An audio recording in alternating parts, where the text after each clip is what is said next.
Hi guys, it's Kelly Latevola here, and I am back with another video for the Greeting Farm.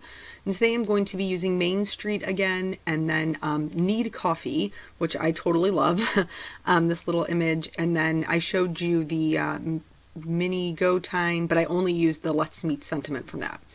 So I have a girlfriend that I meet for brunch, dinner, coffee, basically between momming and working, whatever we can fit in. And it's been a minute since I've seen her, so I wanted to send her a card. And I thought that this image would be perfect for it. So I want two girls, so I'm going to use the mirror technique. The acetate that comes on the back of your stamp set is already the perfect size because it fits your stamp set. So I'm just using that acetate. I'm stamping it down. When you're stamping on slick surfaces, you want to go straight down, straight back up. Then I'm flipping it over and I'm actually stamping it with the acetate. This is going to give me a very faint image, but that's okay. In this case, it actually works out really nicely because typically when I go have coffee, brunch, dinner, whatever with my friend, we aren't wearing the same exact outfit. So this is going to help me kind of switch up their outfits. And it also makes it super easy to stamp that coffee cup in her hand because the other line is so faint. So here I'm stamping down the other girl. This is the way that the traditional orientation of the stamp. And then I forgot to mask off her hand. So I'm getting a little creative with it. I'm going to mask that other coffee cup. And then I'm going to stamp this coffee cup into her hand. And her fingertips are kind of going to be, you're going to be able to see it. But we're going to fix that with the coloring. So I created a mask just for the girl on the left-hand side, just the top of her head, so I could kind of do a little scene in the background. This isn't, I guess it's going to give the feel of a full-blown scene, but it's not going to be as involved as the last one that we did. In the Main Street set, there's these little umbrella chairs and tables. I thought that it would be a cute idea to kind of look like maybe they were across the street from where they got their coffee from. I stamped the same building 3 times. I masked the umbrellas because the other parts are just line images, so it's not a big deal. And then I also added a tree. This is what the whole scene is going to look like. When I outline the girl on the right-hand side, I like to I flip it over. So I flip over the acetate that the stamp comes on so that I can see exactly how it should look. While I was outlining her, I did give her a pair of boots, so I didn't do the outline of the shoes. I took it all the way up to like the capri line, and then I also added a line next to the blazer. So instead of having a blazer, she's going to have a vest, and then she has tall boots. So completely different outfit, same stamp. I love it. I wish life was that easy. Like if I didn't want to wear whatever I was wearing, I could just change it that quickly. That'd be fantastic. Anyway, the background is not really going to be our focal point for this card, but I do kind of just want it hanging out in the background, giving that scene feel. So I'm just doing some cool grays, the darkest points at the base of those buildings, and then just kind of blending them down about 3/4 of the way down the card. And then I just picked a couple of bright colors to fill in those buildings. So I'm not doing any shading here, guys. I'm just doing your basic filling in, blocking in my colors. I don't have a lot of desaturated colors because I don't own all of the Copics. And one of the ways that I get around that is this little trick I'm going to show you here in a minute. So desaturated colors typically fall into the background. They are not as eye-catching as bright colors. And so when you're doing a scene like this where you want the background to just be background, one of the ways that you can do that is by utilizing your gray markers. There's a lot of talk about gray markers in this video. So I use the C1 to fill in the windows, and then I'm going to fill in everything with a C3. I'm going to color right over those bright colors, and you're going to see how much it just like knocks it back into the background. Those bright colors this just keeps you from having to have like so many colors in your arsenal, I guess. One note, the red is pretty strong, so you need to be careful when you're going over it that you're not dragging it, but you could just see right there how much that the one on the left was just set back compared to the one on the right. The red and the blue were really pretty bright, so I actually ended up going over those with a C5 just to knock them back even further. And then I was kind of happy with the way that that looked. I'm going to put in a very loose, I guess, sky. I'm not an illustrator. I don't freehand draw typically unless it's hand lettering. And even then I bust out rulers. Like, let's be honest. I just, that's not where my forte lies. So I'm just very lightly sketching in some clouds. That's why I'm using such light colors. I just want to give the illusion of this sky back there. I don't want to do anything very specific. Basically, I don't want a whole lot of people to look at it because it's not great. It's not great. I don't want that to be the focal point. So I'm just blending out that B00. And right now it looks really prominent, but by the time we get done with the rest of the coloring, it won't. It'll be super light. Nobody will even notice. So if you try that, like, don't stress about it. In order to fill in the area between the grass and the buildings, I just went in with a W1 and a W3. This is just kind of to add a little bit of color, not anything that's going to stand out. I filled in the grass area with that YG01, and then I'm blending the W1 into that. I'm adding the majority of the shading for the grass right underneath the girls. I'm not being super particular about the way that it blends, because I'm going to go over it and add that texture. If you watched my video, I think it was at the beginning of September, end of August, the first guest post that I did for the greeting farm, then you've seen this technique before, but I wanted to show you again in case you did not see that video, or you just had any questions about it. Basically, all you're doing is you're touching the tip of the marker to the card and then flicking in an upward motion. It's fine to go in different directions. Blades of grass don't grow, exactly straight up, but I do put my darkest color down and then go to my mid-tone, then my lightest. This helps it blend the best. If you feel like it's maybe lifted up a little bit too much of your dark, you can definitely go back in to just kind of bolster up that contrast. I'm going to move on to the girls now. So my girlfriend, Wida, is actually 100% Afghan. So her skin tone is a little bit darker than my skin tone. So we're going to be talking a lot about that today. Basically, I'm starting with my lightest color, and I am laying in my shadows. The reason I start with my lightest color is because if I mess it up, it's super easy to cover up, and nobody will know that I messed it up. So working from the lightest out to the darkest, you'll see next to her nose, I am adding a couple of little lines. So from her eye, on the left hand side, from her eyebrow, I'm doing a curved line towards her nose, and then on the right hand side, from like where the tip of her nose is drawn to actually the inner corner of her eye. So there's two ways you can do it. For her, I did it to the inner corner of her eye on the right because her head is tilted. This is going to give the appearance of a more wide set nose. If you do both sides up to the eyebrow, it makes it just a little bit skinnier, which is how I'm going to do Wida's. I'm adding in the darkest shadows here. When I do the darkest part, I'm not going to take it all the way up to her eyebrow or all the way down to her nose. It's really just going to be more of a little teeny tiny line. There would be shadows underneath her neck. There would be shadows on the bottom parts of her arms underneath where her pants are, and then on the inner corners of her feet. Typically when you're looking at somebody who is standing, their shadows are on the insides of their legs. So once I had the darkest shadows put in, I'm going to start blending out. I have a pretty fair skin tone. I'm Irish. My name's Kelly. It's pretty obvious.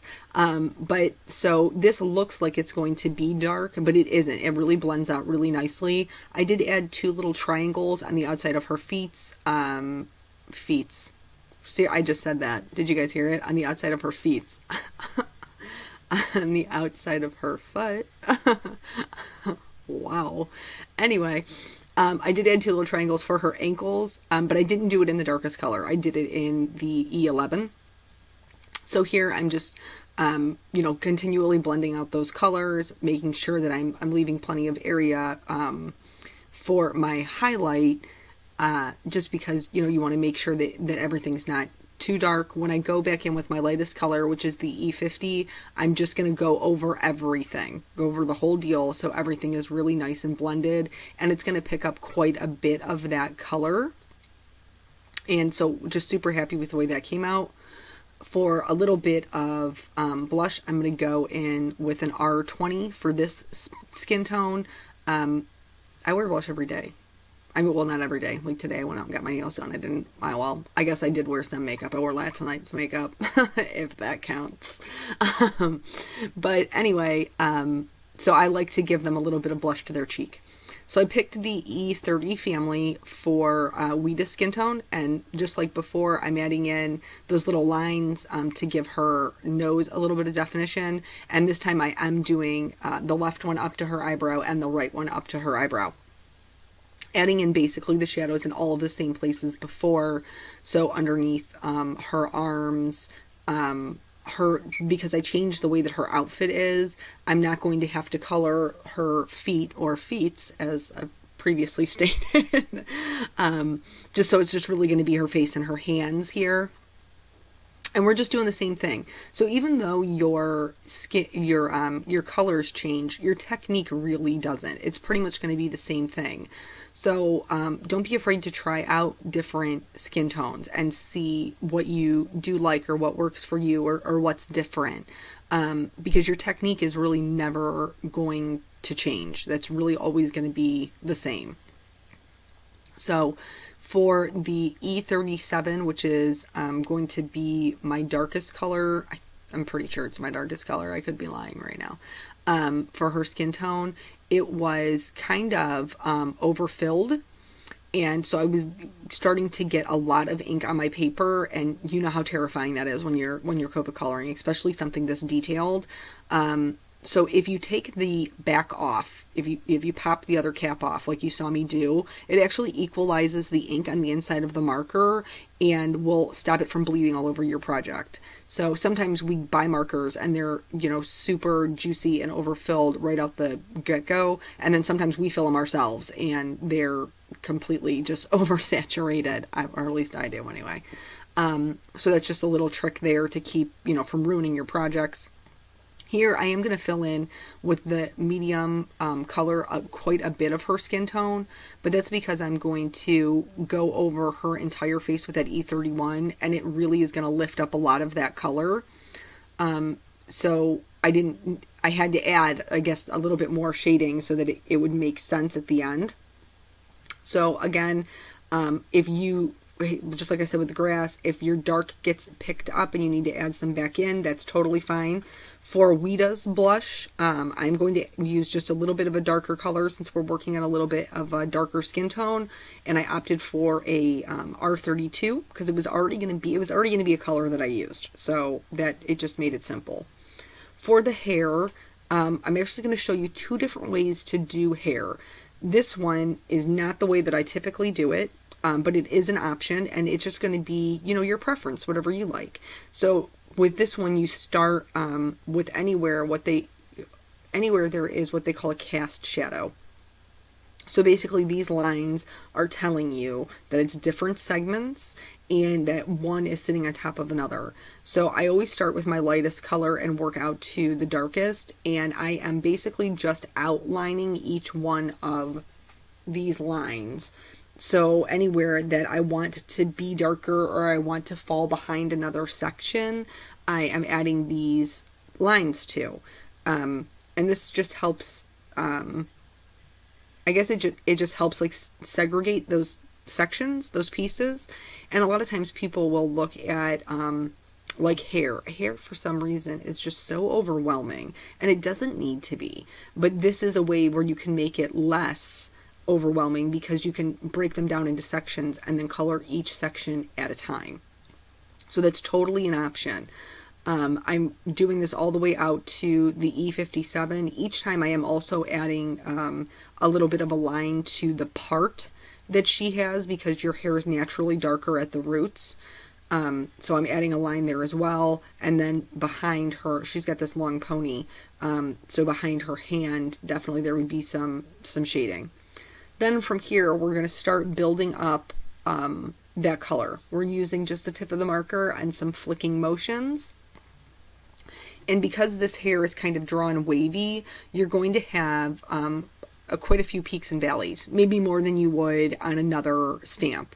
But you want to make sure whichever way you decide, whichever stamp you're using, you want to follow the shape of the hair.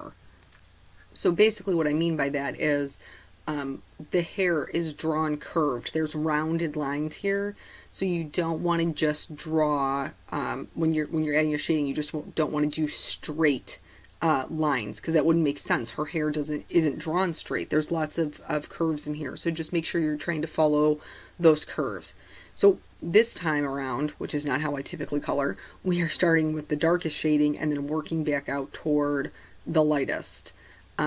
So just continually bringing that color down a little bit more into those sections as we work out to the lightest color. By the time we get to the lightest color, there really isn't going to be a whole lot of real estate, but Copics are transparent. So if you put a lighter color over a darker color, it will lift it some. So it almost gives you kind of like a third or a fourth color, depending on how many markers you're using. So it's well worth it to still do that. Plus, all that moisture will give you a better blend. So even though you can't really see the E50, I am still going over her hair with the E50, just so I can get a little bit of lift and a little bit more dimension. I was not pleased with the darkest part of the shading, so I actually went back in with my darkest color, and I just kind of toyed around with it. Like I said, this isn't how I typically color. I have seen other people do it. What I ended up doing was adding a little bit more dark to those sections, and then doing a couple of more strands throughout that section so that it looked, I don't know, more blended. I don't even know if that makes sense, because I'm talking about putting in lines, putting in lines that I'm not blending out to make the hair more blended. But basically it just looked kind of like they were separate pieces, and I didn't want it to look like that. I wanted them to be more connected. So adding in those strands, those fine lines of darker color, did make it appear to be more just cohesive. So, and then again, if you have any issues with those darker colors and want to bolster that up, you totally can. When I do Weeda's hair, I'm switching over to the E20 family. She does have dark hair, but she's recently lightened it and is a little bit more red. So that's why I opted for this one. And then this is how I typically color hair. I start with my lightest color. I'm laying in my shadows with that lightest color. Again, you heard me say before, how I prefer to start with my lightest color, so in case I mess it up, I can cover it up. And that little section of hair is a perfect example, because I couldn't figure out how to follow the shape of her head, and so it just looks kind of a little bit crazy there. But by the time we're done with it, you won't be able to see it, so it won't matter.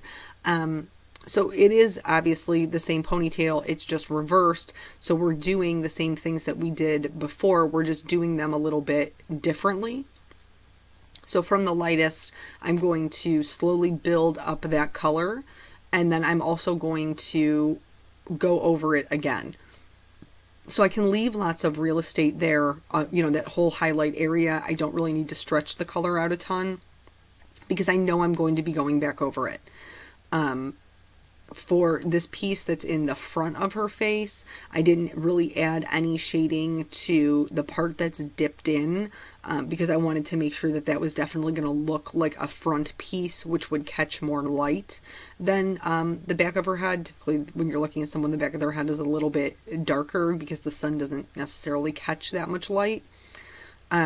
And for the left-hand side of her hair, I am making that a little bit darker, because I usually color as if my light source is in the top right-hand corner.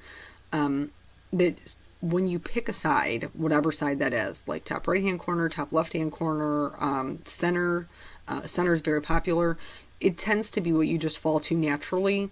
So even though I'm not trying to color with a light source in particular, sometimes just out of habit I fall into that.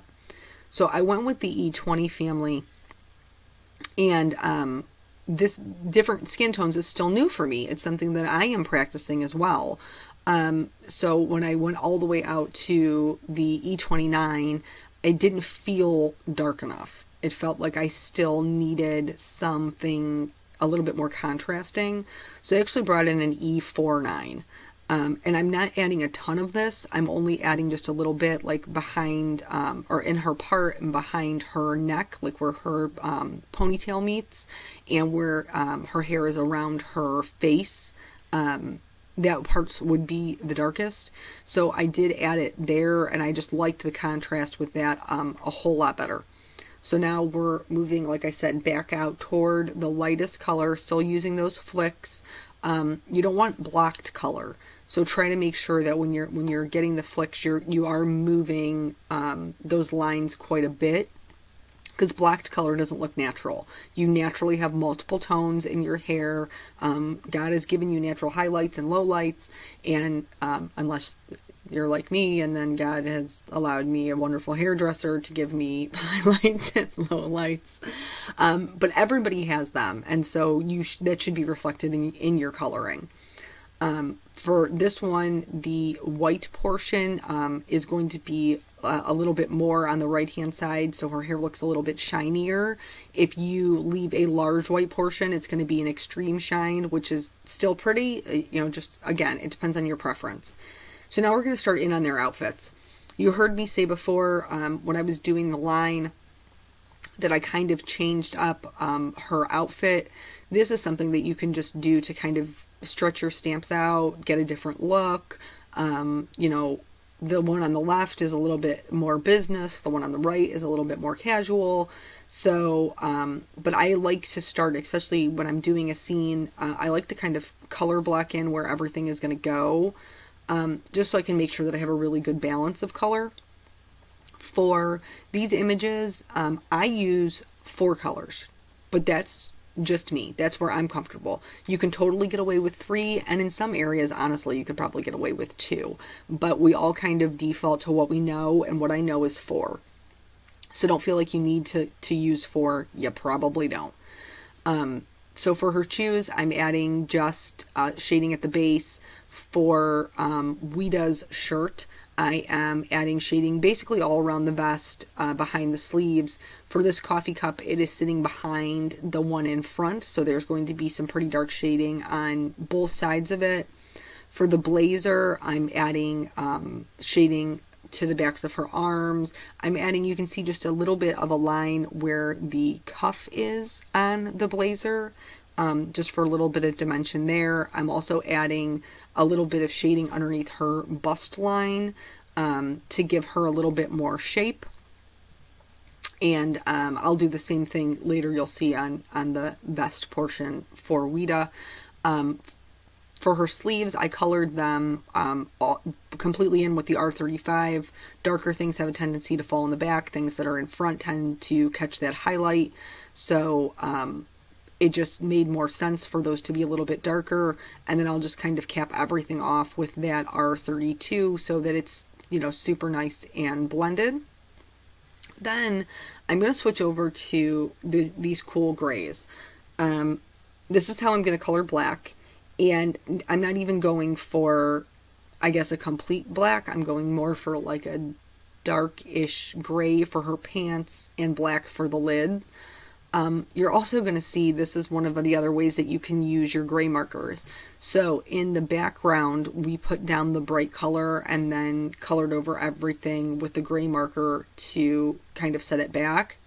This time around, I was trying to be, I guess, just neutral. Like, I didn't want there to be 101 million colors in this thing. And so I was like, well, I'll just color their, red, white, and black. Like, that's a pretty classic combination. Except, again, we aren't twinsies. I mean, not that I wouldn't totally be twinsies with Ouida, because I would. But we aren't. So when you're coloring and you want everything to be kind of copacetic, this is maybe a little trick that you can use, or you can use this trick if you don't have a ton of markers and you're just trying to get them stretched out. So again, there's going to be shading on myself, which is funny to say, where the jacket is sitting on top of that shirt. On the right hand side, there is going to be shading. I added a little line underneath her knees to the outside of her vest. Her inner thighs, those are all going to be darker. And then the lids, the top portion will be darker because typically that is more inset than the bottom portion. So I'm leaving that a little bit more gray. Again, adding shading on that vest to a little bit to her bust line, and then working back toward that lightest color, which in this case is going to be my C5. I did go back in to her pants and add just a teeny tiny amount of shading on the outside. And so when I was doing this, I started to realize that Weta was, not only were we matching, but she was really starting to look like a biker chick. Which, not that can't be cute. It totally can. That's your style. You do you. But that is not Weta's style. And I felt like, oh my gosh, she's going to see this card and be like, I did not sign up to be in a biker gang. Why are you having me dressed like this? So I moved on to her boots, which were super in style for forever. I think now the trend has kind of switched over to ankle boots, but like kind of like the knee-high boots were super trendy. So when I drew them, I just did kind of like a little half circle for the toe, and then I added in just a couple of little lines for laces and bows at the top. So in order to give these some dimension, I'm adding some shading to the bottom of the boots, but I'm also adding shading behind that line, which will be like the tip of her shoes, and I'm leaving that my lightest color. Now is where I'm like, we're not going to be bikers anymore. We're going to let it go. So I actually picked the same B04 that I used in the background and went right over that gray shading. I didn't add any other shading. I did all of the shading with the grays and then just went over it with that B04. And now it completely changes the look of it. And those things, so now she has like a little blue vest and black jeans on, and my little character here has you know, a blue shirt on. So you don't have to have all of the markers. You can totally, there's tips and tricks that you can use. For the coffee cups, I would recommend doing the gray shading first. I did it last, but I would recommend doing it first because again, you can pick up that red and carry it.